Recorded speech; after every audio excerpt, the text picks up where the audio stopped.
Ontiveros, this is nothing new. Kasi kaya lang, she has been getting away with so much for so long a time. Nag-umpisa pa, partner, di ba yung kay Kian? Yes. Na kinuha niya yung mga witnesses, nagpatulong sa amin yung magulang para kunin yung mga minor na kinuha ni Senator Ontiveros. Pangalawa yung sa Farmally. Nag-testify, may affidavit yung mga witnesses sa Farmally na binayaran daw sila para mag-testify falsely against Farmally executives. Pangatlo, yun na ngang kay Murillo. So pattern na po ito eh. Someone has to tell her, stop, hindi na tama ito.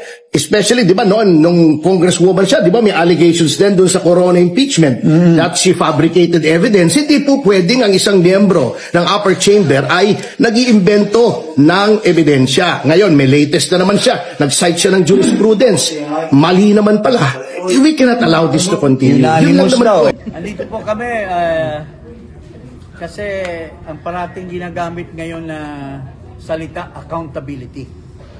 So, parating sinasabi ni Senator Risa Hontiveros, the Vice President should be accountable.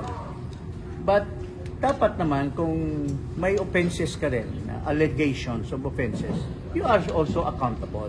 So, today, andito po kami, together with myself, former Congressman Jig Paras, my good friend, Attorney Ferdinand Topacio, Attorney Manuel Luna.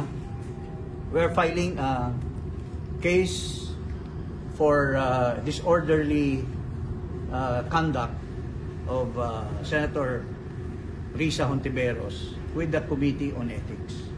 Because under our Constitution, ano itong provision na ito? Article 6, Section 16. Oh, sabihin mo, partner. Yeah, it's in Article 6, Section 16, Paragraph 3. Yun po ang ating basehan dito sa aming ethics complaint against Senator Risa Hontiveros. So, as explained by former Congressman Cinta Paras, kaming tatlo ang complainants dito. Ito po yung specific provision. No? Each house may determine the rules of the rules of its procedures, punish its members from disorderly behavior, and with the concurrence of 2/3 of all members, suspend or expel a member.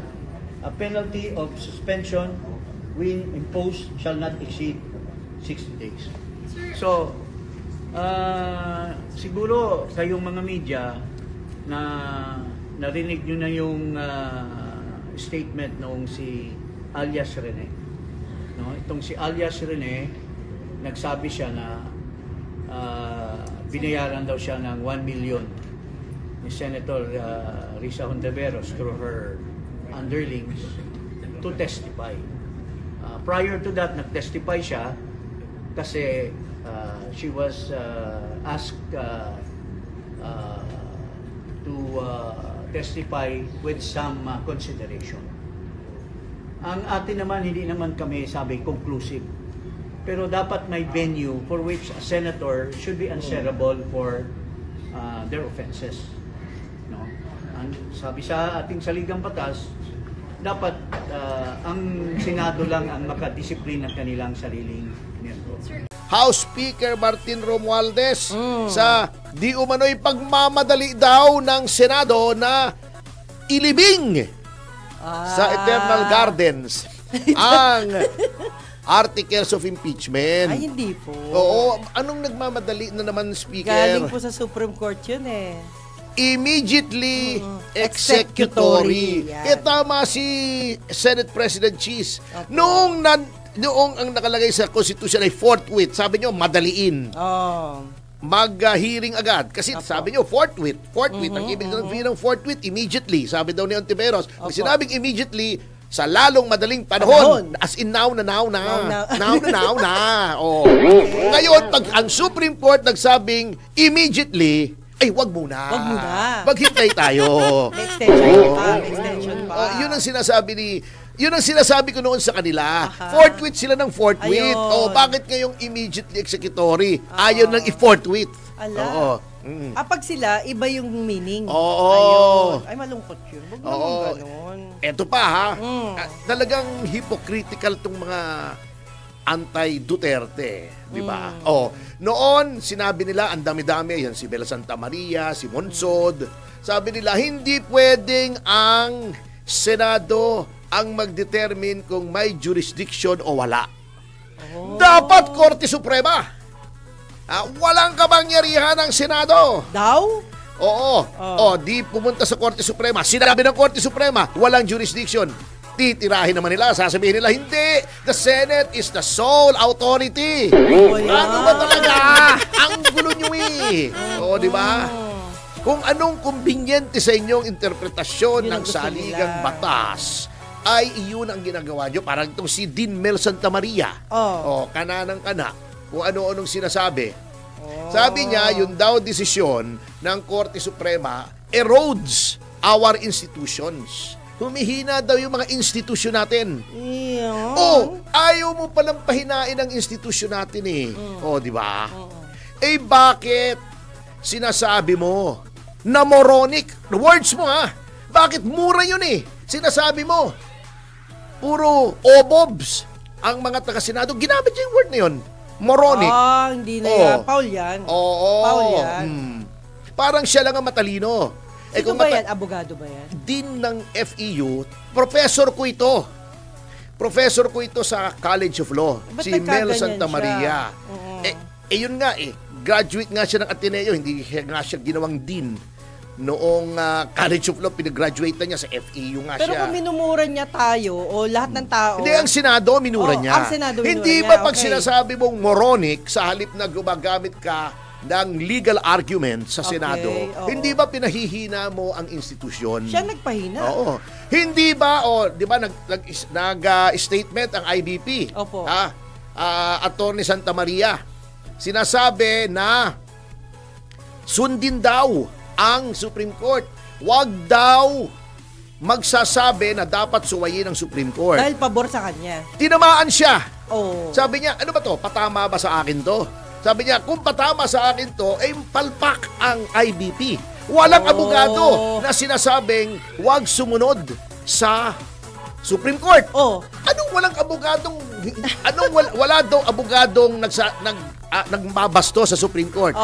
Sa bagay hindi abogado si Larry Gadon, di ba? Anyway, pero si Kwan abogado. Banat. Baka madisbar na yan Ayari. si Laila de Lima. Ano yung nagsasasabi niya sa Supreme Court? Pagkatapos magsosorry siya. Ito style dilawan babanat ng babanat, mali naman bago magsosorry. Di ba si Laila de Lima? Banat siya ng banat. Opo. Hindi daw sila nakasagot. Hindi daw pinakinggan ng House. Nagdesisyon na lang ang Korte Suprema. Nung pinakita siguro sa kanya ng staff niya, ma'am, sumagot yung House, nag-file ng answer yung Solicitor General. Nag-sorry siya, mali daw siya. Mali daw. Pagkatapos, babanata niya, tatakutin niya ng impeachment ang mga mahistrado ng Korte Suprema dahil lang natalo ang House. Babanat, mali, magsosorry, then babanat ulit. Risa Ontiveros, ganun din. In the halls of the Senate, bago sasabihin niya, kami ang fake news, ang lakas-lakas ng loob niya. Phrase Senate Republic na naman yung pagmumuka niya. Kayo, fake news. Siya yung fake news Di ba sinabi niya meron daw unanimous decision na binaligtad ng Korte Suprema? Pagkatapos, hindi naman pala unanimous yun. Finak-check siya nung cute na spokesman ng Korte Suprema na si Attorney Ting. Sabi, Ting. Sabi ni Attorney Melia, ang first team daw noon, Magiting. So, hindi naman Attorney Melia. Corny mo, Attorney Melia. Ganda nun Oo. Anyway, sabi sa kanya, ma'am, hindi po yung unanimous yung sinabi niyong kaso. Sabi ni Raisa, Raisa May yun Risa. Sabi ni Risa, sorry. Pero ganun to. Ayan! Grabe. Nag-sorry siya. Tira kasi ng tira. Ang problema kay Riza, akala mo magaling, sinasabi lang niya lahat ng ipasa ng staff niya. Mali. Hindi siya nag-iisip. Mali yung pinasa sa kanya ng staff niya. Palagi ko, pagkatapos niyang sabihin yun at may nag-call sa atensyon niya na mali. Palagi ko, merong mabango yung isang staff member niya. Palagi ko nasabon yun ng todo-todo. Napakabango noon. Oo. Kaya lang baka sabong panlabang ginamit doon. Mabango naman yung sabong panlabang. Oo, mabango na. Maputi pa. Yes. Puputi pa siya kasi maraming bleach yun eh. Diba natatandaan mo si Silvia Latorre? Yes po. Labadami, labango. Kala mo inabot. Inabot yan. Di ba? Labadami, labango. Oo, yun. Palagay ko, ewan ko kung nasabon, mabango, nag-impake na. Kinuha na yung mga gamit at umalis na sa Senado. Pero mo, napahiya mo yung boss mo, sinabi mo, Ma'am, ito banatan nyo, nakakita ako. Unanimous, pero ni-reverse. Nga, sige, thank you Banat siya. Bago sabi ng Supreme Court, excuse me, Ma'am, mali po kayo, basahin yung ulit. Binasa niya, teka muna, nasaan si Juan? Halika rito! Ayun na. Totododon. Yun ang nakakatakot pala, attorney, sa lawyer.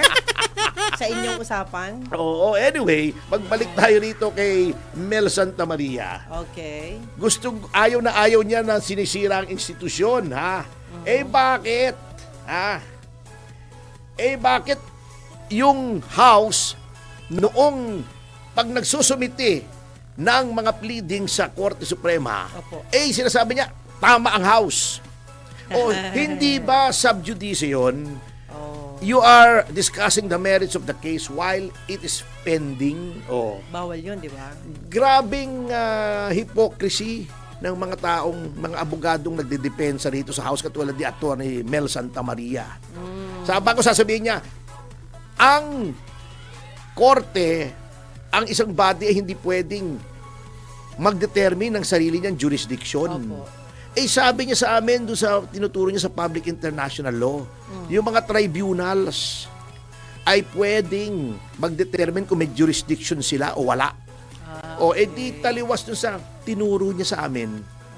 Ay, naku naman tong kasi naman, ang mga abogadong to, yung mga sinasabi ng legal mercenaries, hindi legal luminaries, hindi ko sinasabing siya yun.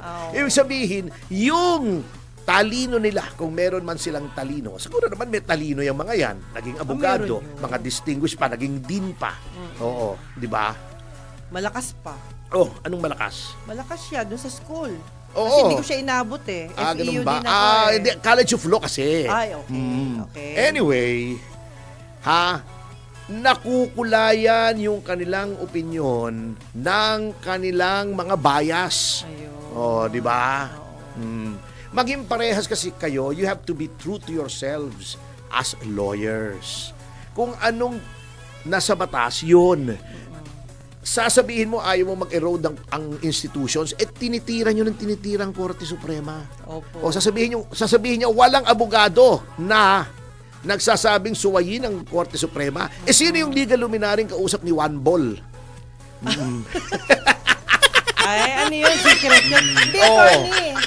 Kaya ako nagsabi ng tungkol sa law kasi nag-proctor ako ng di ba sabi sa inyo? Procter and Gamble? Di ba Pringles yun? Hindi, nag-proctor ako ng loaded kay attorney, in behalf of Attorney Gonzales. Raul Gonzales. So, hindi ko siya narinig doon. Dating Justice Secretary. DOJ Secretary. Magaling yan. Dating Tanod Bayan. Yes.